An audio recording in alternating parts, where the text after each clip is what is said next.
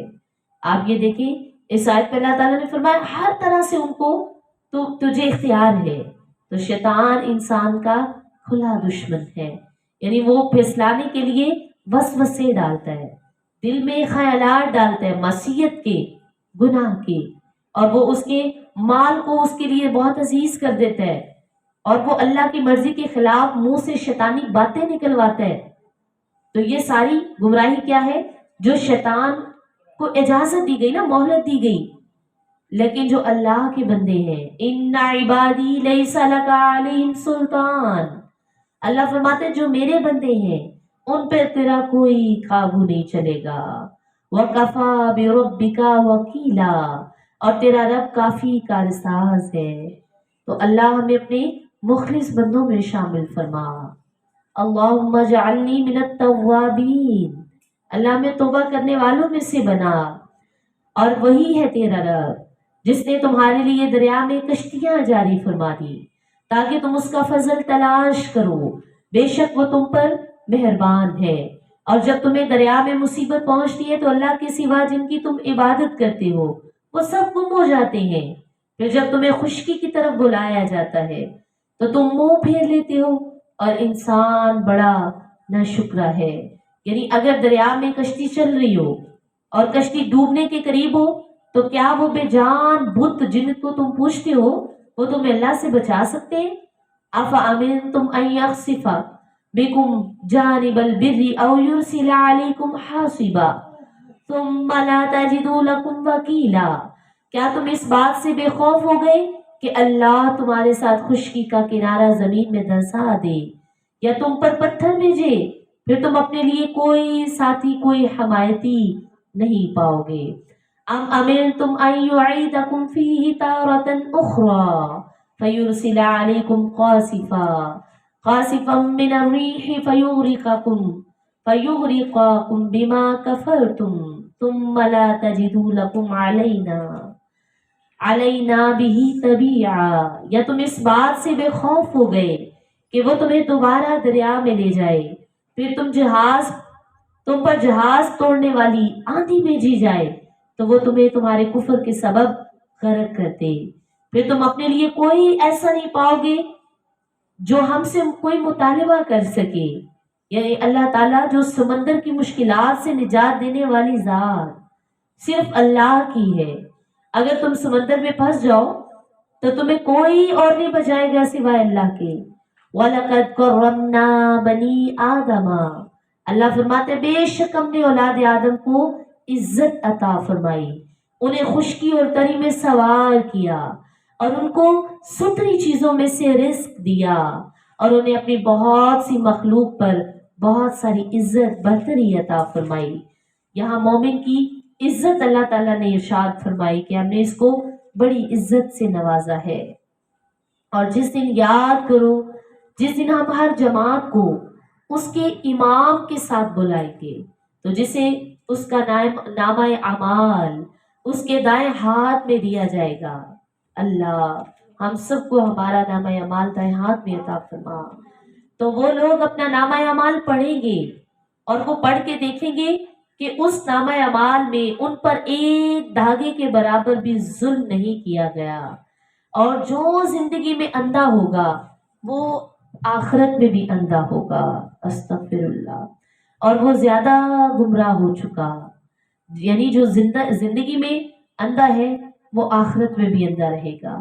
اور کفار تو چاہتے تھے کہ تمہیں اس وحی سے ہٹا دیں جو ہم نے تمہاری طرف بھیجی ہے، کہ تم ہمارے اوپر تم وحی سے ہٹ کر کوئی بات منسوب کرتے ہو، اور اس وقت وہ آپ کو گہرا دوست بنا دیں۔ اب یہ ایک قبیلہ ثقیف کی بات ہے کہ وہ وفد نبی کریم صلی اللہ علیہ وآلہ وسلم کے پاس آ کر ایسی باتیں کر رہا تھا، تو آپ نے اس بارے میں یہ آیت ارشاد ہوئی، اور اگر ہم تمہیں ثابت قدم نہ رکھتے تو قریب تھا کہ تم ان کی طرف کچھ تھوڑا سا مائل ہو جاتے، اور اگر ایسا ہوتا تو ہم تمہیں دنیوی زندگی میں دگنی سزا اور موت کے بعد دگنی سزا کا مزہ چکھاتے، پھر تم ہمارے مد مقابل اپنا کوئی مددگار نہ پاتے۔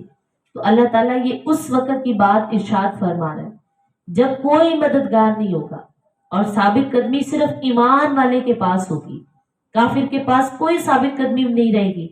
اور بے شک قریب تھا کہ وہ تمہیں اس سرزمین سے پھسلا دے تاکہ تمہیں اس سے نکال دے، اور اگر ایسا ہوتا تو وہ تمہارے پیچھے تھوڑی ہی مدت ٹھہرتے۔ یعنی کافروں نے آپس میں اتفاق کر کے یہ چاہا کہ وہ رسول اللہ صلی اللہ علیہ وآلہ وسلم کو سرزمین عرب سے نکال دیں، لیکن اللہ نے ان کا یہ ارادہ پورا نہیں ہونے دیا، اس کی خبر بتا دی، اور پھر فرمایا سنت من قد ارسلنا قبلک من رسلنا ولا تجد لسنتنا تحویلا، اور جیسے ہمارے ان رسولوں کا طریقہ رہا جنہیں ہم نے آپ سے پہلے بھیجا، اور تم ہمارے قانون میں کوئی تبدیلی نہیں پاؤ گے۔ اقم الصلاۃ لدلوک الشمس الی غسق اللیل وقرآن الفجر ان قرآن الفجر کان مشہودا، اور نماز قائم کرو سورج ڈھلنے سے رات کے اندھیرے تک، اور صبح کا قرآن، بے شک صبح کے قرآن میں فرشتے حاضر ہوتے ہیں۔ اس ساتھ میں نماز قائم رکھو سورج ڈھلنے سے رات کے اندھیرے تک، یعنی اس دورانیے میں 4 نمازیں تو آ گئی، ٹھیک ہے، اور پھر اس رات کا ذکر فرمایا تو رات میں نماز عشاء، تہجد، فجر کی نماز کی فضیلت میں فرمایا کہ بے شک صبح کے قرآن میں فرشتے حاضر ہوتے ہیں، یعنی نماز فجر میں رات کے فرشتے بھی موجود ہوتے ہیں اور دن کے فرشتے بھی۔ تو حضور پرنور صلی اللہ علیہ وآلہ وسلم نے ارشاد فرمایا کہ با جماعت نماز کو تمہارے اکیلے نماز پڑھنے پر 25 درجے فضیلت حاصل ہے، کیونکہ جماعت پر پھر اور زیادہ فرشتے ہوتے ہیں۔ تو جب انسان صبح فجر میں قرآن پڑھتا ہے تو وہ سارے فرشتے اس پر، جو دن اور رات کے اکٹھے فرشتے ہیں، وہ سب اس پر گواہ بن جاتے ہیں، ٹھیک ہے، تو وہ سب کے سب اس کے قرآن پڑھنے کی گواہی دیتے ہیں۔ وَمِنَ اللَّيْلِ فَتَهَجَّدْ بِهِ نَافِلَةً لَكَ، سبحان اللہ، رات کے کچھ حصے میں تہجد بھی پڑھو، یہ خاص تمہارے لیے زیادہ خاص ہے، اور قریب ہے کہ آپ کا رب آپ کو ایسے مقام پر فائز فرمائے جہاں سب تمہاری حمد کریں۔ تو تہجد جو ہے یہ ایک تو نبی کریم صلی اللہ علیہ وآلہ وسلم کی امت پر یہ سنت ہے اور یہ نفل نماز ہے، لیکن دیکھیں کہ یہ ایسی محبوب نماز ہے کہ اس کا ذکر اللہ نے قرآن کریم میں نازل فرمایا۔ تو اس آیت میں تہجد کو بطور خاص ذکر فرمایا گیا، کیونکہ نبی کریم صلی اللہ علیہ وآلہ وسلم اتنی پابندی سے نماز تہجد پڑھتے کہ صحابہ کہتے ہیں قریب ہمیں لگتا تھا کہ یہ نماز فرض ہو جائے گی، اور رسول رحمت صلی اللہ علیہ وآلہ وسلم نے فرمایا کہ یہ تمہارے نیک لوگوں کا طریقہ ہے جو تہجد پڑھتے ہیں، اللہ اس کے ذریعے گناہوں کو مٹاتا ہے اور گناہ سے روکتا بھی ہے۔ اگر تم چاہو نا کہ گناہوں سے رکنے کی پابندی ہو جائے تو نماز تہجد کی پابندی ضرور کیجیے۔ اور نبی کریم صلی اللہ علیہ وآلہ وسلم نے ہمیشہ اپنی زندگی میں نماز تہجد کی بہت زیادہ ایسی پابندی فرمائی جیسے فرض نماز کی پابندی کی جاتی ہے۔ اور پھر ارشاد فرمایا نماز تہجد کے بعد بہت ہی خوبصورت دعا، وَقُلْ رَبِّ أَدْخِلْنِي مُدْخَلَ صِدْقٍ مُدْخَلَ صِدْقٍ وَأَخْرِجْنِي مُخْرَجَ صِدْقٍ مخرج صدق واجعلنی من لدنک سلطانا نصیرا۔ اے حبیب یوں عرض کرو کہ اے میرے رب مجھے پسندیدہ طریقے سے داخل فرما اور مجھے پسندیدہ طریقے سے نکال دے، اور میرے لیے اپنی طرف سے مددگار قوت بنا دے۔ یہ آیت مبارکہ ایک دعا سکھائی گئی ہے، اس کے بہت سے مطلب، بہت سے معنی مفسرین نے بیان کیے ہیں، یعنی جہاں بھی آپ عزت کی جگہ پر داخل ہو یا اپنے گھر میں داخل ہو، جہاں آپ چاہتے ہیں کہ مجھے عزت سے نوازا جائے، مجھے رحمت سے نوازا جائے، میرے لیے سب خیر ہی خیر ہو، تو وہاں آپ کی دعا پڑھ کر داخل ہو۔ اور پھر اگر کہیں سے نکلنے لگے، باہر جانا ہو، تو وہاں سے بھی یہ پڑھ کر دعا نکلے تاکہ آپ عزت اور خیریت سے نکلے۔ تو یہ ایک قول یہ ہے کہ جب نبی پاک صلی اللہ علیہ وآلہ وسلم مکہ سے مدینہ کی طرف آئے تو آپ نے یہ دعا پڑھی، تاکہ اس میں کیا تھا کہ، اور ایک قول یہ ہے کہ سرکار نے فرمایا کہ مجھے مدینہ طیبہ میں پسندیدہ داخلہ اللہ عطا فرمائے، کہ آپ کو مدینہ بھی بہت پسند تھا، اور مکہ مکرمہ سے میرا نکلنا صدق کے ساتھ کرتے، تو آپ جب مکہ سے نکلے تو مدینہ کی طرف جانے کی یعنی پسندیدگی کے ساتھ داخل ہونے کی دعا، اور مکہ سے اچھے طریقے سے نکلنے کی دعا، تاکہ اس سے آپ کا دل غمگین نہ ہو، اور آپ کے لیے سب وہاں یہاں سے نکلنے کی خیر اور وہاں داخل ہونے کی خیر عطا ہو۔ تو یہ بہت ہی خوبصورت دعا ہے، جسے ضرور یاد کریں، ہائی لائٹ کر لیں۔ وَقُلْ جَاءَ الْحَقُّ وَزَهَقَ الْبَاطِلُ إِنَّ الْبَاطِلَ كَانَ زَهُوقًا، اور آپ فرما دیجئے حق آ گیا اور باطل مٹ گیا، بے شک باطل کو مٹنا ہی تھا۔ اور وَنُنَزِّلُ مِنَ الْقُرْآنِ مَا هُوَ شِفَاءٌ وَرَحْمَةٌ لِّلْمُؤْمِنِينَ وَلَا يَزِيدُ الظَّالِمِينَ إِلَّا خَسَارًا، اور ہم نے قرآن میں وہ چیز اتارتے ہیں جو ایمان والوں کے لیے شفا، ایمان والوں کے لیے رحمت، اور اس سے ظالموں کو خسارہ ہی خسارہ پہنچتا ہے۔ قرآن شفا ہے، اس سے ظاہری باطنی امراض اور گمراہی اور جہالت کے امراض اللہ دور کرتا ہے، اور باطل عقائد اور برے اخلاق جو ہیں وہ قرآن پڑھنے سے دور ہوتے ہیں۔ اور فرمایا کہ اس میں قرآن شفا ہے، قرآن ہدایت ہے، اندھیرے میں روشنی قرآن عطا فرماتا ہے۔ وَإِذَا أَنْعَمْنَا عَلَى الْإِنسَانِ أَعْرَضَ وَنَأَىٰ بِجَانِبِهِ وَإِذَا مَسَّهُ الشَّرُّ كَانَ يَئُوسًا، اور جب ہم انسان پر احسان کرتے تو وہ منہ پھیر لیتا ہے اور اپنی طرف سے دور ہٹ جاتا ہے، جب اسے برائی پہنچتی ہے تو وہ مایوس ہو جاتا ہے۔ یعنی جب بندے کو صحت، مال، جان، اولاد میں وسعت ملتی ہے تو وہ اللہ کے ذکر سے، دعا سے، شکر سے دور ہو جاتا ہے، اور جب پھر اسے کوئی برائی پہنچے، اولاد کی طرف سے کوئی غم، کوئی حادثہ، کوئی تکلیف، اور یا کسی بھی طرح کی صحت میں کمی، تو وہ پھر اللہ کے حضور آہوزاری کر کے دعائیں کرتا ہے، تو اور پھر جب دعا قبول نہیں ہوتی تو پھر وہ مایوس ہو جاتا ہے۔ تو اللہ تعالیٰ نے یہاں بتایا کہ یہ مومن بندے کا حال نہیں ہے، بلکہ وہ جو کہ جس نے ایمان تو قبول کیا ہے لیکن خوشحالی میں وہ اللہ کی جو ہے اللہ کو بھول جاتا ہے، اور غم میں وہ اللہ کو یاد کرنے لگتا ہے۔ اور تم فرماؤ سب اپنے اپنے انداز پر کام کرتے ہیں تو تمہارا رب اسے خوب جانتا ہے جو زیادہ ہدایت کے راستے پر ہے۔ وَيَسْأَلُونَكَ عَنِ الرُّوحِ قُلِ الرُّوحُ مِنْ أَمْرِ رَبِّي وَمَا أُوتِيتُم مِّنَ الْعِلْمِ إِلَّا قَلِيلًا، اور تم سے روح کے متعلق پوچھتے ہیں تو آپ فرما دیجئے روح میرے رب کے حکم سے ایک چیز ہے، اور اے لوگوں تمہیں بہت تھوڑا علم دیا گیا ہے۔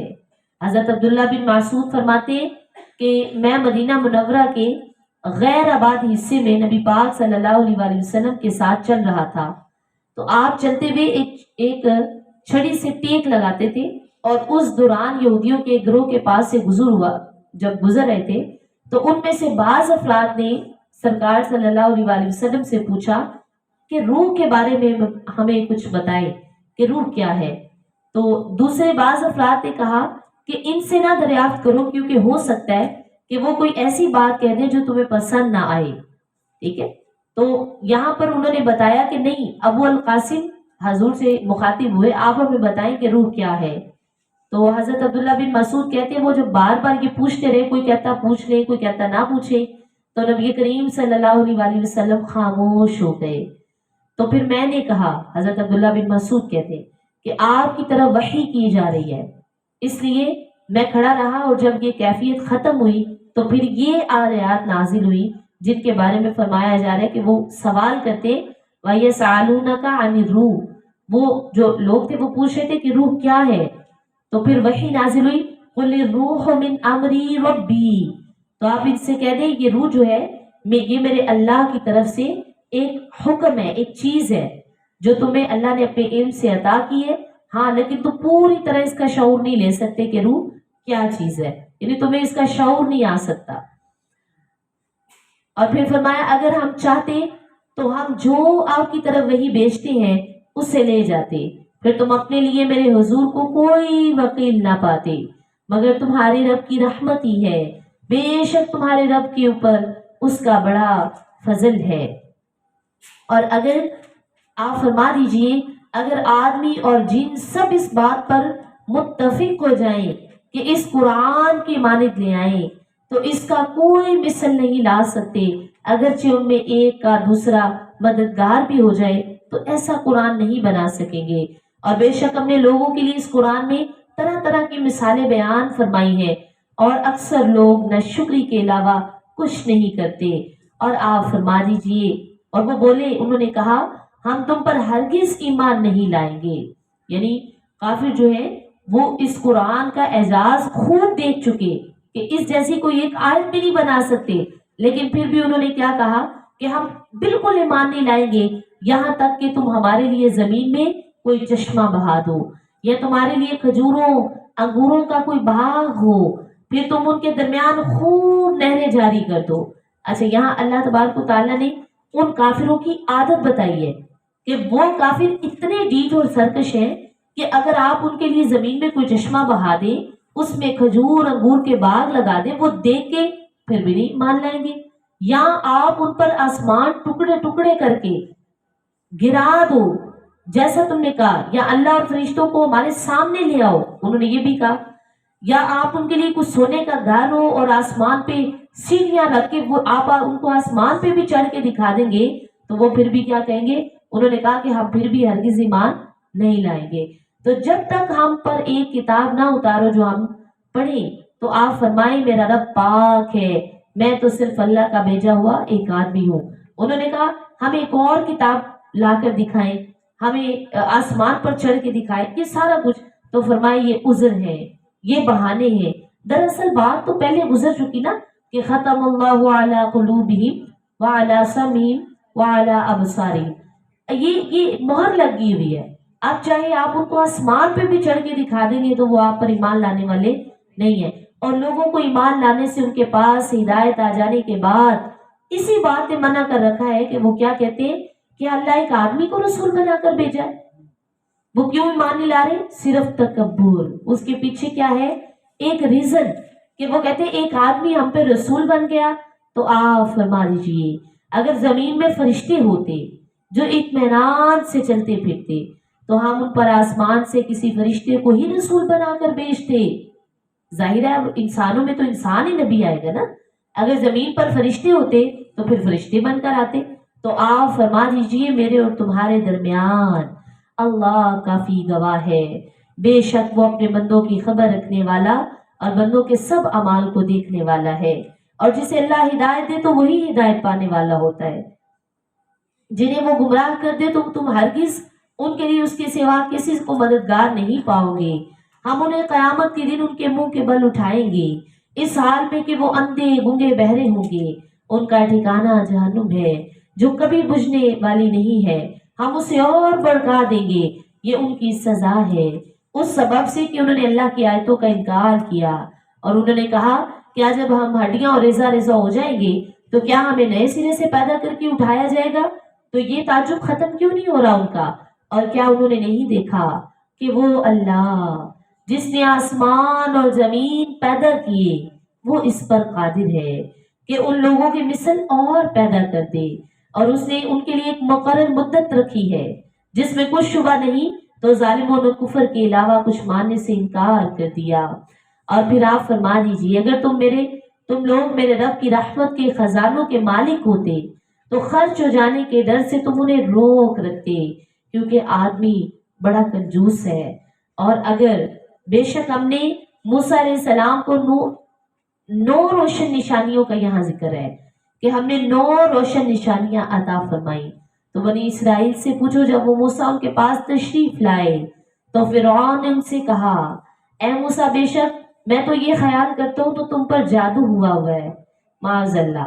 تو وہ 9 نشانیاں جو اللہ نے دی، عصا، ید بیضا، پھر بولنے میں جو دقت حضرت موسیٰ کی زبان پر تھی اللہ نے وہ بھی دور فرما دی، پھر دریا کا پھٹنا، طوفان، پھر ٹڈی کا عذاب، گھن، مینڈک کے وہ جتنے عذاب تھے، خون، ان میں آپ کے لیے مفصل وہ جو آپ دعائیں کرتے رہے اور اللہ تعالیٰ ان کے ان عذاب کو دور کرتا رہا۔ تو یہ نشانیاں جن کا اس میں ذکر ہے، اور فرمایا کہ یقیناً تو جان چکا ہے ان نشانیوں کو عبرت دے کر کے آسمان اور زمین کے رب نے ہی نازل فرمایا ہے۔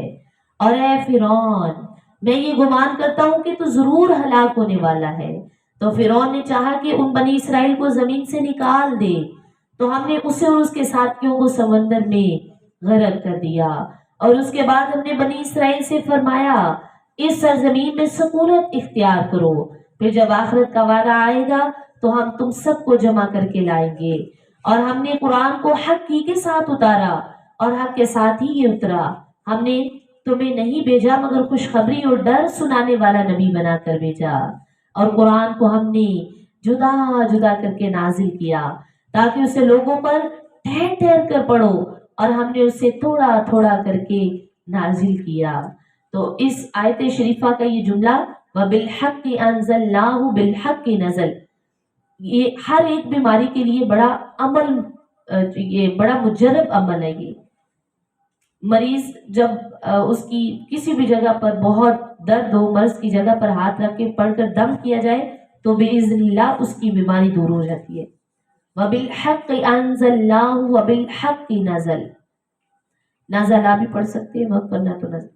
تو یہ بہت، اس میں اللہ تبارک و تعالیٰ نے قرآن کریم کو حق کے ساتھ نازل فرمایا، اور 23 سال کے عرصہ میں تھوڑا تھوڑا، تاکہ اسے پڑھا بھی تھوڑا یعنی آسانی سے جائے کہ مضامین اس کے سننے والوں کو ذہن نشین ہوتے رہیں۔ تو یہ قرآن پاک کا اعجاز ہے کہ اس کو جو ہے وہ گریجولی نازل کیا گیا تاکہ اس کو اچھے طریقے سے پڑھے اور سنیں۔ تم فرماؤ اے لوگوں، تم اس قرآن پر ایمان لاؤ یا نہ لاؤ، بے شک جن لوگوں کو اس سے پہلے علم دیا گیا جب ان کے سامنے اس کی تلاوت کی جاتی ہے تو وہ اپنی ٹھوڈی کے بل سجدے میں گر پڑتے ہیں، اور وہ کیا کہتے ہیں، وَيَقُولُونَ سُبْحَانَ رَبِّنَا إِن كَانَ وَعْدُ رَبِّنَا لَمَفْعُولًا۔ یہ بہت پیاری آیات اور آیت سجدہ بھی ہے۔ وَيَخِرُّونَ لِلْأَذْقَانِ يَبْكُونَ وَيَزِيدُهُمْ خُشُوعًا، اور وہ کہتے ہیں ہمارا رب پاک ہے، بے شک ہمارے رب کا وعدہ پورا ہونے والا ہے، اور وہ روتے ہوئے جب قرآن سنتے ہیں تو روتے ہوئے ٹھوٹی کے بل گرتے ہیں، اور یہ قرآن ان کے دلوں کو جھکنے کو اور بڑھا دیتا ہے، یعنی ان کی عاجزی میں اور زیادہ اضافہ کر دیتا ہے۔ تو قرآن کی تلاوت کے وقت رونا مستحب ہے۔ نبی کریم صلی اللہ علیہ وآلہ وسلم نے ارشاد فرمایا بے شک یہ قرآن حزن کے ساتھ اترا ہے، اس لیے جب تم اسے پڑھو اگر رو نہ سکو تو رونے جیسی شکل ضرور بنا لو تاکہ تم اس حکم میں شامل ہو جاؤ۔ قُلِ ادْعُوا اللَّهَ أَوِ ادْعُوا الرَّحْمَٰنَ، تو اللہ کہہ کر پکارو، اللہ کہہ کر پکارو، یا رحمان کہہ کے پکارا کرو، ایامن تدعو فلہ الاسماء الحسنى، تو جو کہہ کر پکارو سب اللہ کے بہت پیارے پیارے نام ہیں، تو اللہ کے ناموں سے اللہ کو بلایا، یعنی دعا میں اللہ کے نام پڑھا کرو۔ وَلَا تَجْهَرْ بِصَلَاتِكَ وَلَا تُخَافِتْ بِهَا وَابْتَغِي بَيْنَ ذَلِكَ سَبِيلًا، اور اپنی نماز میں نہ آواز زیادہ بلند کرو نہ بالکل آہستہ کر دو، اور دونوں کے درمیان کا راستہ تلاش کرو۔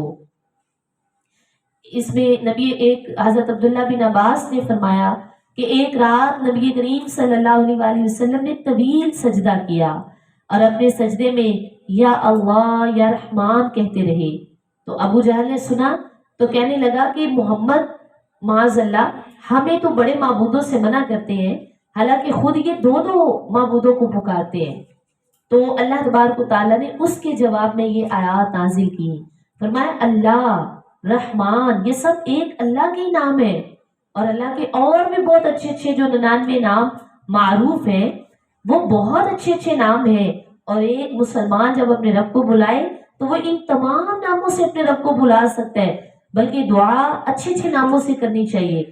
اور تم کہو سب خوبیاں اللہ کے لیے، جس نے اپنے لیے بچہ اختیار نہ فرمایا، کوئی اولاد نہیں اللہ کی، اور بادشاہی میں اس کا کوئی شریک نہیں، کمزوری کی وجہ سے اس کا کوئی مددگار نہیں، اللہ کو نہ کمزوری ہوتی ہے نہ اس کو کسی مددگار کی ضرورت ہے، اور اس کی اچھی طرح بڑائی بیان کرو کہ لا الہ الا اللہ محمد رسول اللہ، اللہ کے سوا کوئی معبود نہیں، اور اللہ تعالی کے آخری رسول محمد صلی اللہ علیہ وآلہ وسلم اللہ کے رسول ہیں۔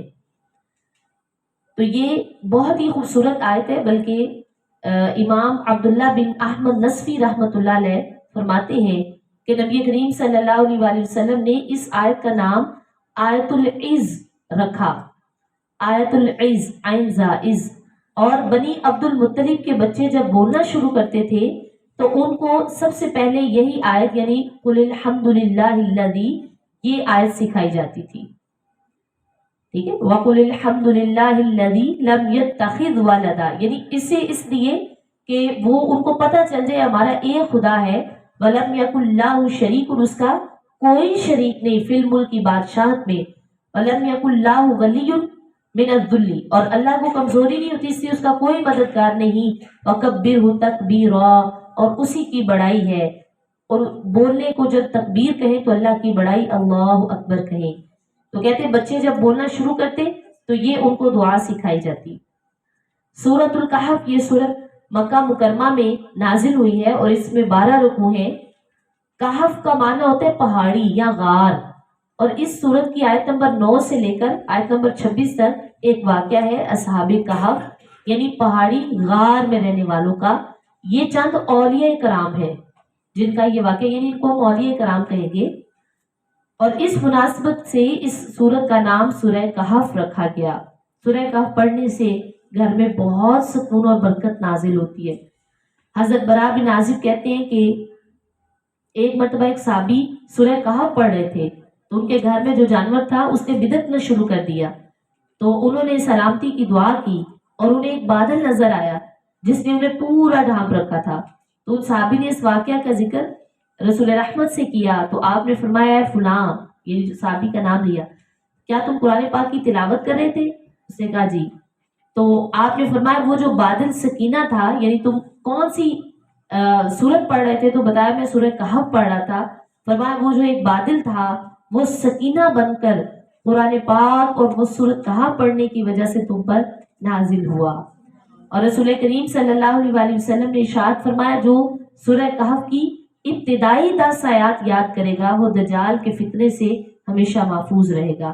اور جمعہ کے دن سورہ کہف جو تلاوت کرے، رسول رحمت فرماتے ہیں کہ آئندہ جمعے کے لیے، جمعہ تک کے لیے اس کے لیے اللہ ایک خاص نور کی روشنی تیار کر دیتا ہے، یعنی ایک جمعہ پڑھے تو اگلے جمعہ تک وہ اللہ تعالیٰ کے حکم سے ایک خاص نور کی جو ہے سما میں رہتا ہے، روشنی میں، اور اللہ تبارک و تعالیٰ کی رحمت اس کو میسر آتی ہے۔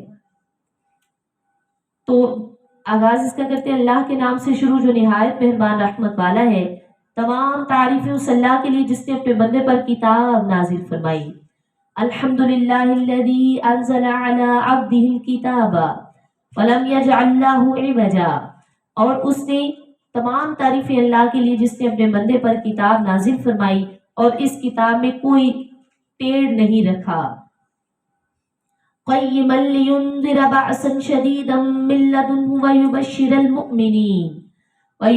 المؤمنین الذین یعملون الصالحات ان لهم اجرا حسنا ماکثین فیہ ابدا وینذر الذین قالوا اتخذ اللہ ولدا، لوگوں کی مصلحتوں کو قائم رکھنے والی نہایت معتدل کتاب، تاکہ اللہ کی طرف سے سخت عذاب سے ڈرائے، اچھے اعمال کرنے والے مومنوں کو خوشخبری دے، ان کے لیے اچھا ثواب ہے جس میں وہ ہمیشہ رہیں گے۔ اور یہ کتاب ان لوگوں کو ڈراتی ہے جو کہتے ہیں کہ اللہ نے کوئی اولاد بنا رکھی ہے، اور اس بارے میں نہ تو وہ کچھ علم رکھتے ہیں اور نہ ان کے باپ دادا۔ تو کتنا بڑا بول ہے جو ان کے منہ سے نکلتا ہے، اور وہ بالکل جھوٹ کہتے ہیں۔ اگر وہ اس بات پر ایمان نہ لائے تو ہو سکتا ہے کہ ان کے پیچھے غم کے بارے نبی کریم صلی اللہ علیہ وسلم کہیں اپنی جان کو ختم نہ کر دیں۔ یعنی کافروں کو ایمان لانے پر ایمان نہ لانے پر اتنے رنجیدہ ہوتے تھے اور اتنے حریص تھے کہ جو کافر ہیں وہ ایمان لے آئے۔ تو بیان کیا جا رہا ہے کہ آپ اتنے رنجیدہ ہیں ان کے ایمان نہ لانے پر کہ ہو سکتا ہے کہ آپ کے قلب مبارک کو اتنا غم پہنچے کہ آپ کی روح پرواز نہ کر جائے۔ تو یہاں آپ کو قلب مبارک کو تسلی عطا فرمائی گئی کہ آپ ان بے ایمانوں کے ایمان سے محروم رہنے پر اتنا غم نہ کریں کہ اپنی جان کو کسی ہلاکت میں ڈال دیں، کیونکہ وہ قرآن کریم کو نہیں تسلیم کرتے، اور جو قرآن کو تسلیم نہیں کرتا وہ کبھی ایمان نہیں لا سکتا۔ اور فرمایا بے شک ہم نے زمین پر موجود چیزوں کو زمین کے لیے زینت بنایا تاکہ ہم انہیں آزمائیں کہ ان میں عمل کے اعتبار سے کون اچھا ہے، اور بے شک جو زمین پر ہے ہم اسے خشک میدان بنا دیں گے۔ تو یہ دنیا کی محبت کم کرنے کا اللہ تبارک و تعالیٰ نے بڑی عمدہ آیت ارشاد فرمائی کہ آدمی اس پر جتنا غور کرے گا اتنی ہی دنیا کی محبت اس کے دل سے کم ہوتی جائے گی، کہ یہ جو پوری دنیا نا، یہ جب قیامت کا دن ہوگا تو یہ ایک خالی میدان ہو جائے گا، یہ ساری رونقیں رنگینیاں سب ختم ہو جائے گا، اور فرمایا یہ ایک خالی میدان کی طرح ہوگا، اور دیکھنے والا کہے گا میں کہاں مصروف رہا اس خالی میدان میں۔ تو کیا تمہیں معلوم ہوا کہ پہاڑی یعنی غار اور جنگل کے کنارے والے وہ ہماری نشانیوں میں سے ایک عجیب نشانی تھے۔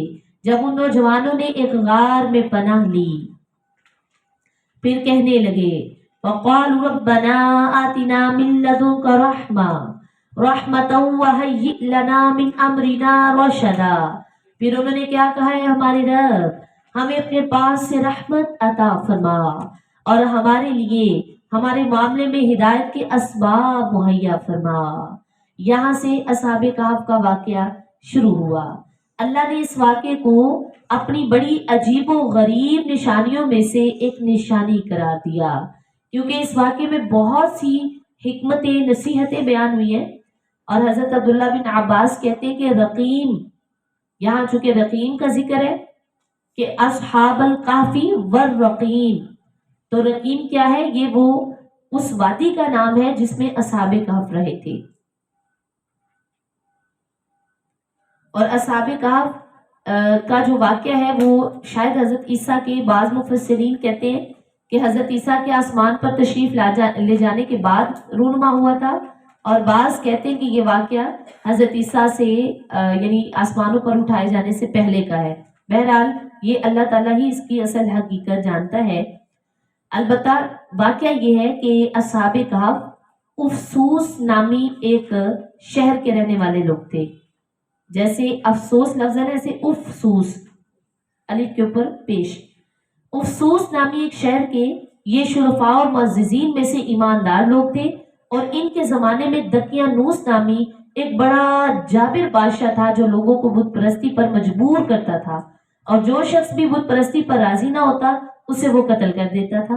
تو دقیانوس بادشاہ کے جبر و ظلم سے اپنا ایمان بچانے کے لیے یہ اصحاب کہف بھاگے، اور قریب ہی ایک پہاڑ میں غار کے اندر انہوں نے پناہ لے لی، وہاں یہ سو گئے، اور 300 سال سے زیادہ عرصہ تک وہ اسی حال میں وہاں پر رہے۔ بادشاہ کو جستجو سے یہ معلوم ہوا کہ وہ ایک غار کے اندر ہے، یعنی اس نے کہا کہ جو بت پرستی نہیں کر رہے وہ کہاں گئے ہیں، وہ چند آدمی وہ لوگ، تو پتا چلا کہ وہ ایک غار کے اندر ہے۔ تو اس نے حکم دیا کہ اس غار کو ایک سنگین دیوار کھینچ کر بند کر دیا جائے تاکہ وہ اس کے اندر ہی مر جائے اور وہی ان کی قبر ہو جائے، یہی ان کی سزا ہے، یعنی اس نے بت پرستی نہ کرنے کی یہ سزا مقرر کی۔ حکومتی عملے میں سے یہ کام جس کے سپرد کیا گیا تھا وہ ایک بڑا نیک آدمی تھا، جس کو کہا نا وہ دیوار بنانی ہے، تو وہ ایک نیک آدمی تھا۔ اس نے ان اصحاب کے نام یعنی وہ حکم تو اس نے پورا کرنا تھا نا، دیوار بنانی تھی، لیکن اس نے اچھا کام یہ کیا کہ اس دیوار کو بنانے سے پہلے جو اس کے اندر تھے ان کے نام، ان کی تعداد اور پورا واقعہ اس نے یعنی لکھ کر اس تختی پر کندہ کرا کے تانبے کے صندوق میں وہ دیوار کی بنیاد کے اندر اس نے وہ تختیاں رکھ دی، تاکہ جب بھی کبھی یہ دیوار کھولی جائے تو پتہ چل جائے کہ اس کے اندر یہ کون سے لوگ دفن ہیں. اس کو تو یہ لگا کہ یہ دفن ہو گئے. کچھ عرصہ بعد دقیانوس جو ہے یہ ہلاک ہو گیا. زمانے گزرے، سلطنتیں بدل گئی، یہاں تک کہ کئی زمانے 300 سال کا طویل عرصہ گزرا اور اس سے بھی زیادہ یعنی وہ وقت گزرتا رہا. یہاں تک کہ ایک نیک بادشاہ جو ہے نا وہ اس سلطنت میں، جس کا نام بید روس تھا، اور اس نے تقریباً 68 سال وہاں پہ حکومت کی تھی.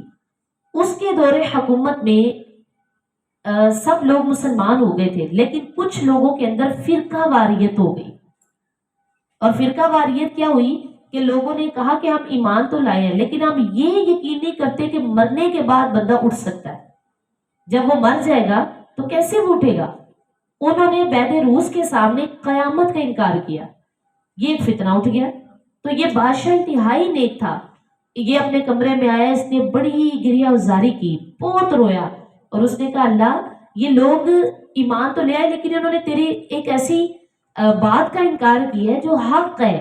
تو میں کہتا ہوں کہ کوئی ایسی نشانی عطا کر دے کہ یہ لوگ اسے دیکھیں اور ان کو قیامت کے آنے پر یقین حاصل ہو جائے.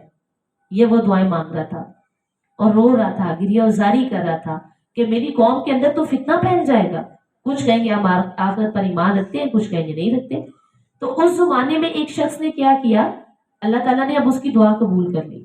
وہ بادشاہ تھا نا، دعا کر رہا تھا، دعا قبول کر لی. تو دوسری طرف ایک شخص نے اپنی بکریوں کے آرام کی جگہ کے لیے، اس نے دیکھا کہ یہ غار بڑی اچھی ہے، بڑی اچھی سپیس پر ہے اور یہاں میری بکریاں آرام بھی بہت اچھی طرح سے کر سکیں گی. تو اس نے کیا کیا کہ کچھ لوگوں کو ساتھ میں لا کے وہ دیوار گرا دی. اس نے کہا یہ دیوار گرے گی تو یہاں اندر غار کے اندر جو ہے نا وہ میری بکریاں بڑے اچھے طریقے سے آرام کر لیں گی. جب دیوار گری تو ایسی ہیبت طاری ہوئی کہ گرانے والے بھاگ گئے، اور اصحاب کہف اللہ کے حکم سے جیسی دیوار گری تو وہ فرحہ اور شادہ اٹھے اور بالکل ان کے چہرے روشن، چمکدار اور طبیعت خوش اور تر و تازہ زندگی کے ساتھ وہ اٹھے. لیکن وہاں سے جو دیوار گرانے والے تھے ان کو ایسا ہی کوئی خوف طاری ہوا کہ وہ سب وہاں سے بھاگ چکے تھے. اچھا جب وہ اٹھے ہیں تو ان کو یہی لگا کہ وہ سوئے بیٹھے ہیں. ایک نے دوسرے کو سلام کیا اور نماز کے لیے کھڑے ہو گئے، نماز پڑھنے لگے. نماز سے فارغ ہوئے تو یملیخا ایک ان میں سے ایک شخص کا نام تھا. تو یملیخا سے انہوں نے کہا کہ آپ جائیں اور بازار سے کچھ کھانے کے لیے لے آئیں اور یہ بھی خبر لائیں کہ وہ جو دقیانوس بادشاہ ہے وہ اب ہمارے بارے میں اس نے کیا سوچا، یعنی وہ کہیں ہمیں قتل تو نہیں کروانے کا پلان کر رہا. جب وہ بازار گیا تو انہوں نے داخل ہوتے ہی دیکھا کہ شہر کے دروازے پہ نا اسلامی لفظ کچھ لکھے ہوئے، علامتیں دیکھی تو بڑا حیران ہوئے، تعجب میں آئے. کہا کل تک تو یہاں کوئی بندہ اپنے ایمان کا اظہار نہیں کر سکتا تھا، تو آج یہاں اسلامی جو علامتیں وہ نظر آ رہی ہیں.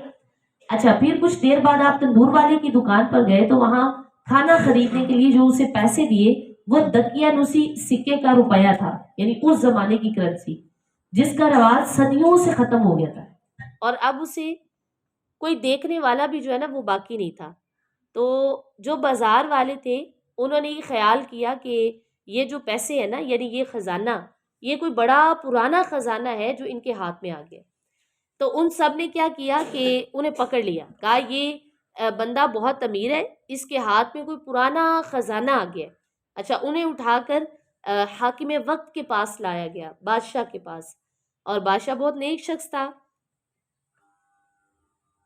تو بادشاہ نے یہ پوچھا کہ آپ کے پاس یہ خزانہ کہاں سے آیا؟ یہ کرنسی اس دور کی نہیں ہے، یہ کرنسی کسی پرانے زمانے کی ہے، تو یہ بتائیں کہ آپ کو کہاں سے یہ خزانہ ملا؟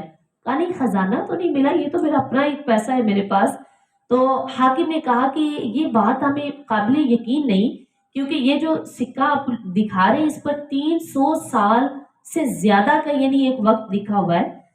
تو آپ نوجوان ہیں، ہم بوڑھے ہیں، یعنی ہم بوڑھے اور ہم نے کبھی یہ سکہ دیکھا ہی نہیں. تو آپ نے فرمایا اچھا ٹھیک ہے، یہ حل ہو سکتا ہے ایک بات سے، اگر جو میں پوچھوں تم لوگ سچ سچ بتاؤ گے. یعنی وہ یملیخا نے کہا. تو بادشاہ نے کہا جی پوچھے. انہوں نے کہا وہ جو دقیانوس بادشاہ ہے اس کا اب ہمارے بارے میں کیا خیال ہے؟ تو یہ جو حاکم ہے اس نے کہا کہ آج پوری روئے زمین پر ایسے نام کا کوئی بادشاہ نہیں.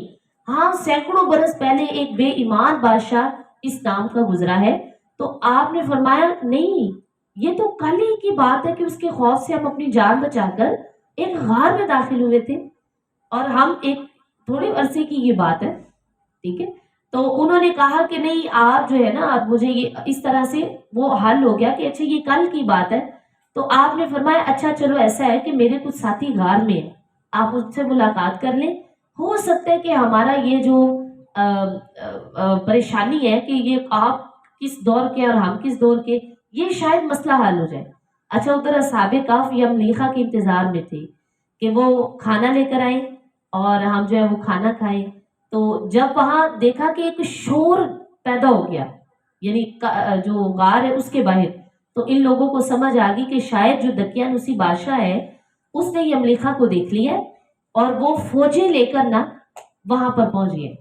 تو یہ باقی جو سابق آپ تھے، انہوں نے دقیانوسی بادشاہ کے آنے، یعنی ان کو لگا وہ بادشاہ ہے، اور اس خوف سے انہوں نے اللہ کی حمد پڑھنا شروع کر دی، اللہ کی حمد میں مشغول ہو گئے۔ اتنے میں وہ جو نیک بادشاہ ہے وہ اور وہ سارے لوگ یملیخا کے ساتھ اس غار پہ پہنچے۔ تو وہ جب آمنا سامنا ہوا تو یملیخا نے سارا قصہ جو ہے وہ اپنے ساتھیوں کو بتایا، اور ان کو پھر پتا چلا کہ اچھا ہم اللہ کے حکم سے اتنا طویل عرصہ، یعنی کتنے سال، 300 سال ہم اتنا طویل عرصہ یہاں سوئے رہے ہیں، اور اب اللہ کے حکم سے ہمیں دوبارہ زندہ کیا گیا ہے۔ تو بادشاہ نے وہاں، کیونکہ سارا شہر اکٹھا ہو گیا نا غار کے پاس، تو بادشاہ بھی موجود تھا۔ جب ان حضرات نے خود اپنی زبان سے بتایا کہ ہم اس طرح اپنا ایمان بچانے کے لیے یہاں پر ہم نے پناہ لی تھی، اور 300 سال کے عرصے میں آج ہم دوبارہ زندہ ہوئے، تو جب یہ واقعہ انہوں نے سنا تو وہ سب کے سب شہر والے سجدے میں گر پڑے، اور وہ بادشاہ بھی، اور انہوں نے کہا کہ بے شک اللہ مرنے کے بعد دوبارہ زندہ کر سکتا ہے۔ تو یہاں بادشاہ کی دعا بھی قبول ہوئی، اور ان حضرات کو اللہ تعالیٰ نے جو عزت عطا کی اپنا ایمان پر رہنے کے لیے، کہ انہوں نے ایک غار میں پناہ لی، تو پھر وہ جو ہے وہ غار، اس کی دیوار جب گرائی گئی تھی، تو اس دیوار کو گرانے پر جو خوشبو پورے شہر میں پھیل گئی، تو یہ لہٰذا ہوا اس طرح سے کہ یہ حضرات دوبارہ اپنی، جب یہ شکرانہ ہو گیا تو دوبارہ اپنی جگہوں پر جا کے اس غار میں لیٹ گئے، اور اللہ تعالیٰ نے اب ان پر موت طاری فرما دی۔ تو یہ سارا واقعہ اس لیے بیان کیا گیا تاکہ لوگوں کو پتہ چلے کہ اللہ تبارک و تعالیٰ کس طرح مرنے کے بعد دوبارہ زندہ کرے گا۔ انشاءاللہ تعالیٰ ہم اس صورت کو آگے کل کنٹینیو کریں گے، ٹھیک ہے انشاءاللہ۔ اس میں واقعہ ہم نے پڑھ لی ہے، اور یہ باقی صرف اس کا ترجمہ انشاءاللہ سورہ کہف سے کل شروع کریں گے۔